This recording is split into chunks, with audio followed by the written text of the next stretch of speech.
Gambier-szigetek a 35. példánk.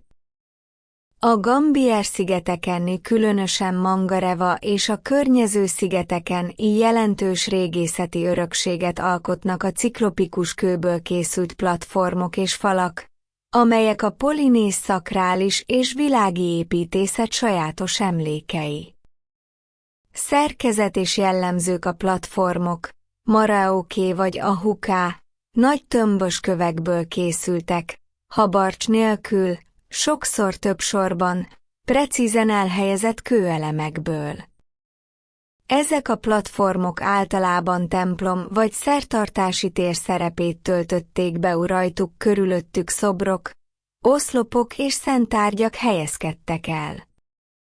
A ciklopikus falak, nagy, több 100 kilós vagy tonnás kövek, inkább rétegesen, kevésbé szabályos, de stabil építésmódot mutatnak.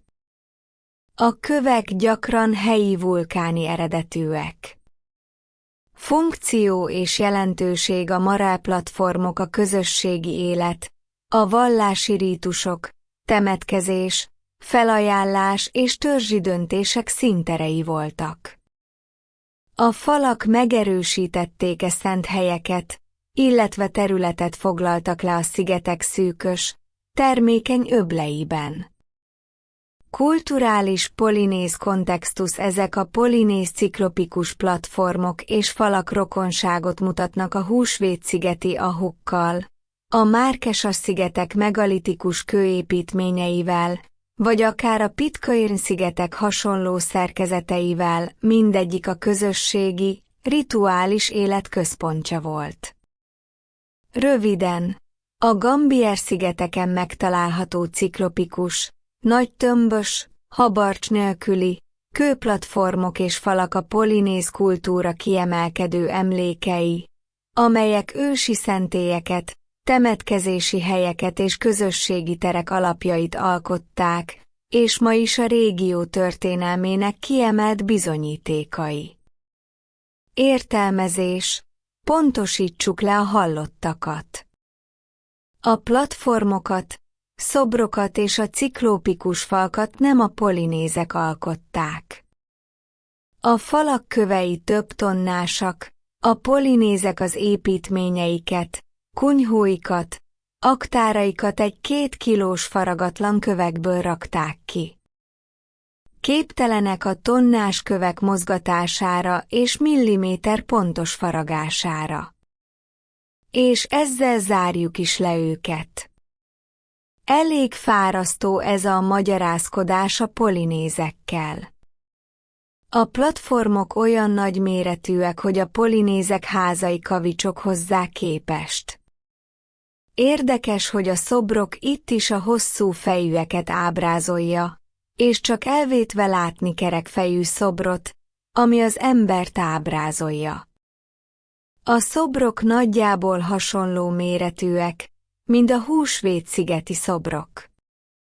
Itt is az összes szobor le van döntve. De Gambier-szigeteken nem állította fel helyre senki sem a szobrokat. Miközben a Húsvét-szigeten egy töredék részét a szobroknak felállították.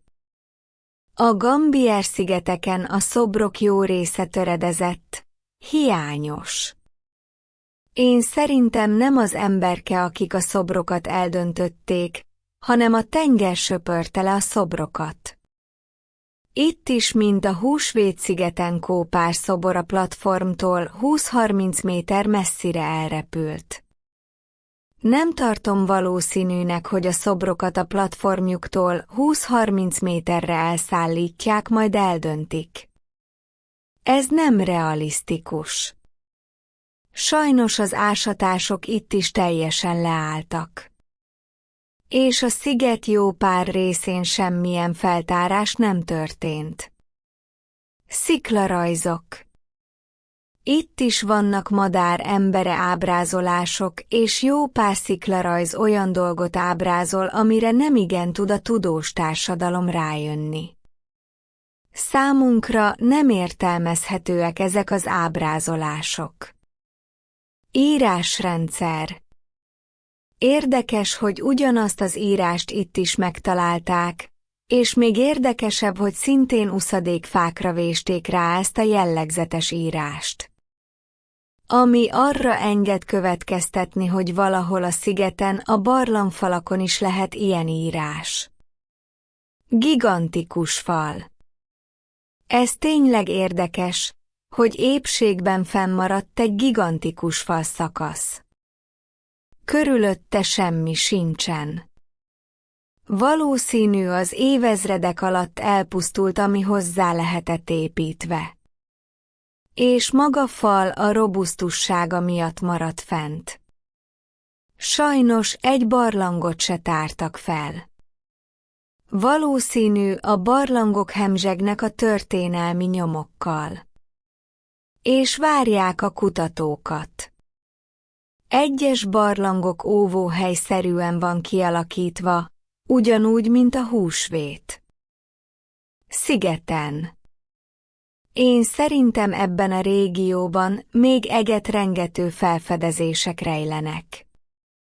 És csak arra várnak, hogy az ember felfedezze. A Gambier-szigetek a kincsek tárháza. És arra vár, hogy felfedezzék.